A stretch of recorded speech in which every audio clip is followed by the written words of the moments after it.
অবশেষে ইরান ইসরায়েলের সংঘাতে আমেরিকা সরাসরি হস্তক্ষেপ করেছে।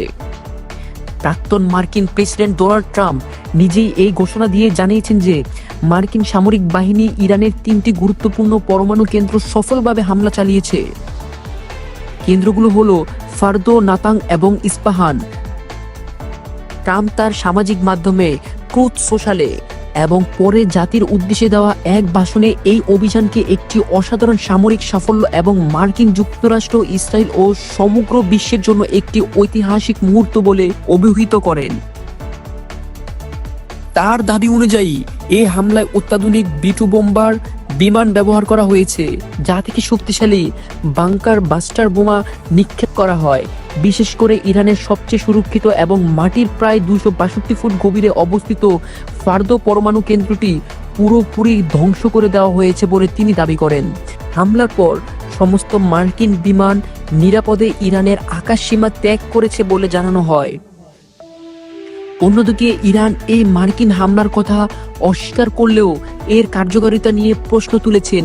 ইরানের পক্ষ থেকে জানানো হয়েছে, মার্কিন হামলার আগেই তারা কেন্দ্রগুলো থেকে সমস্ত সংবেদনশীল পারমাণবিক উপকরণ নিরাপদ স্থানে সরিয়ে দিয়েছেন। ফলে এই হামলায় তাদের কোনো বড় ধরনের ক্ষতি হয়নি এবং তেজস্ক্রিয়তা ছড়ানোর কোনো আশঙ্কা নেই। মূলত ইরানের দাবি অনুযায়ী মার্কিন এই হামলায় ছিল নিষ্ফল। এই ঘটনার পরিপ্রেক্ষিতে আন্তর্জাতিক সংবাদ মাধ্যমগুলো বিষয়টি বিশ্লেষণ করেছে।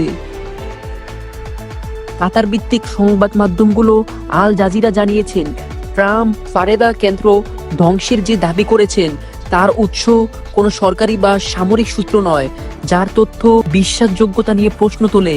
তবে মার্কিন সংবাদ মাধ্যমগুলো এক্সিওএস জানিয়েছেন, ফার্দোর মতো একটি গভীর এবং সুরক্ষিত স্থাপনা ধ্বংস করতে যে ধরনের শক্তিশালী বোমা ও বিমান প্রয়োজন তা শুধুমাত্র মার্কিন B-2 বোম্বার বিমানেরই রয়েছে। এই হামলায় মধ্যপ্রাচ্যে নতুন করে চরম উত্তেজনা তৈরি হয়েছে। ইরান সর্বোচ্চ নেতা আয়াতুল্লাহ খামেনি আগেই হুঁশিয়ারি দিয়ে বলেছেন যে আমেরিকা এই সংঘাতে জড়ালে তাদের নিজেদেরই সবচেয়ে বেশি ক্ষতি হবে।